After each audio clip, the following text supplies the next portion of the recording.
নমস্কার বন্ধুরা, welcome back to the channel. Nilachal পাহাড়ের কোলে এক রাজা বাস করতেন। রাজ্য, ধন সম্পদ সবই ছিল, শুধু ছিল না একটি জিনিস, সন্তান। এক রাতে রাজা স্বপ্ন দেখলেন। স্বপ্নে এক নারী কণ্ঠ, গম্ভীর অথচ মাতৃস্নেহে ভরা।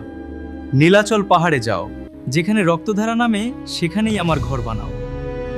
ঘুম ভেঙে রাজা আঁতকে উঠলেন। রক্তধারা, এ কেমন কথা?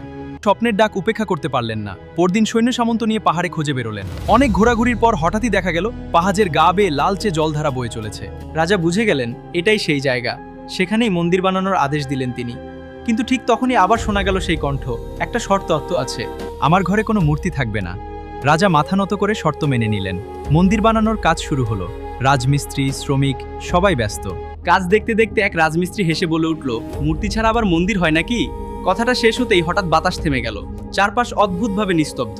পরদিন সকালে সেই রাজমিস্ত্রিকে ডাকা হলো কাজে, কিন্তু সে শুধু বলল, আমি কিছুই দেখতে পাচ্ছি না। লোকজন ভয়ে কাঁপতে লাগলো। রাজা বুঝে গেলেন সব প্রশ্ন করার অধিকার মানুষের নেই। সে মিস্ত্রি অন্ধ হয়ে যায় অবিশ্বাসের জন্য। আজও সেই মন্দির দাঁড়িয়ে আছে, কামাখ্যা মন্দির। মূর্তি নেই, কিন্তু বিশ্বাস আছে। শূন্যতা আছে, কিন্তু শক্তির অভাব নেই। আর পাহাড়ের গায়ে লাল জলধারা আজও যেন ফিসফিস করে বলে সব রহস্যের উত্তর জানতে নেই।